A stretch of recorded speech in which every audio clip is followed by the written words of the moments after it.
Good evening, everybody. DJ Styles. Evening, afternoon. I'm not sure what it is right now. I've been in the dark room here I've been in the, as Nick would say, the mask pit.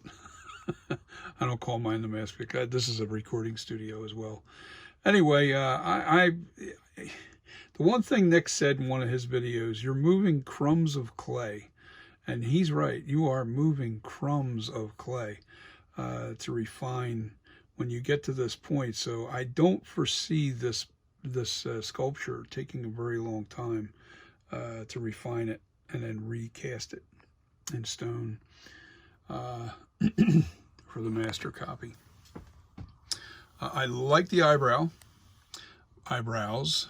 I have them the way I like them now. I think I definitely have them right where I need them to be. I know this eyebrow is just not quite as accurate as the original mask, and but I like the way this looks. I will not change that. That's an indication it's a night creeper. I don't know. There's something about this left eyebrow that I just love the way it looks. I'm going to leave it the way it is. I do not want to change it. I don't care about the criticism on it because I know that it's not dead on to the original. But I definitely like the fact that it's got this realistic look to it. It follows the contour of the shape of the face. It has this little dip in here and then back out and over. It's there. I'm not changing that. I just refuse to. I just like the way it looks. And so what that it's not perfectly to the original. This gives you a very scary look. I definitely agreed. I didn't want the eyebrows too narrow. They were like literally, they were about that close together. They were pretty close. You know, there was about this much more right to about here on this side and about that much more on this side. There was probably a good 1/8 inch. No, I would say, yeah, maybe an eighth. It was about an 1/8 inch on each side I took away to shorten those eyebrows. Eye holes are smaller. I know it doesn't look like they're much smaller, but they're smaller. I think the illusion of the eye cuts is not because of the eye cuts themselves. And I'm going to give you a little secret. I blew this mask up and matched it to the exact same size as this mask. All right. And you see this? I found the eye cut that it was in the last video I couldn't find. But this is just the right eye. I have the other eye cut too, and that's exactly the same size. Anyway, this is the eye cut blown up. And my eye cuts are actually a little smaller. Let me put it in here right.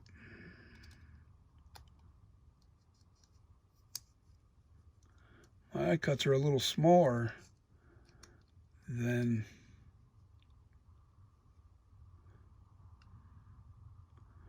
if you wrap that around. All right, look how perfect that is. It's right on the money. The actual size of the eye cut is right there. It's right on the money as far as size goes. And that's copied from, I just traced out with tracing paper on the screen the actual size of the cuts just to make sure that I was, you know, where I needed to be. And what I did was I blew up this mask to match the exact same size as the screen mask. Now, I didn't copy the eye cut. That's not something I did do. I kind of went with my own look of the eye cut. This isn't exact. You know, I didn't trace somebody's work. That's not what I did. My reason for doing that was only strictly to get the size right. I wanted to make sure the portions were right. The reason why it's difficult to do it with this tool is because you can't really get into the corners. Like this nose is interfering with trying to get the exact size with the caliper. So with that being said, I'm pretty close. So I took the advantage of using an eye cut and put it in there to make sure my sizing was right. And they're on the money. So I think the reason why the illusion is taking place is because my distance from the top of my eye cut to the eyebrow is much smaller. All right, and a lot of these masks, they're like that far apart. See where my finger is? All right, from the eyebrow to my finger is about where a lot of masks are being done. But I happen to like this a little better because it casts a better shadow into the crevice of the eye. It looks really creepy. I'm gonna tell you, when you look at the mask being worn, not that particular mask, but the one I have out there that's completely painted right and looks pretty good, it is really, really scary. The one thing I did do is widen the brow here, and I did close in the eye holes. They are smaller. I have to fill in just a little bit here. I'm gonna fill this in right in here, over here, because this is too long. Because of I shortened this eye length by probably a good 1/8 inch. So that now this here is too long. So I'm going to shorten that, but I have to do it from the outside in. I have to fill this in from here and then resculpt that in there a little bit. But that's where I'm at with this mask or sculpture.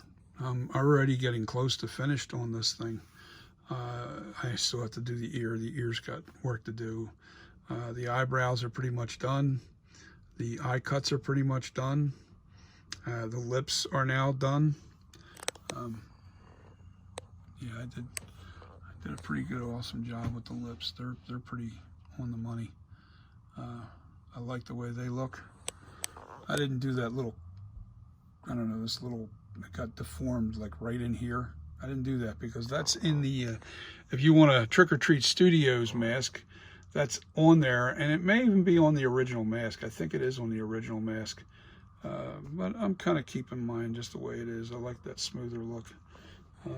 I might put a little bit of a dent underneath of here, just to give that protruding lip right here just a little bit more depth. I guess that's the right word. Everything's pretty close to finish. Now these videos, I always watch these videos and I go, wow, the mask, the sculpture really looks much bigger when you're right next to it.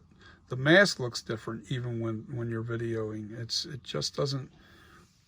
It looks better in real life, which is kind of weird because we're trying to replicate something that was done on film.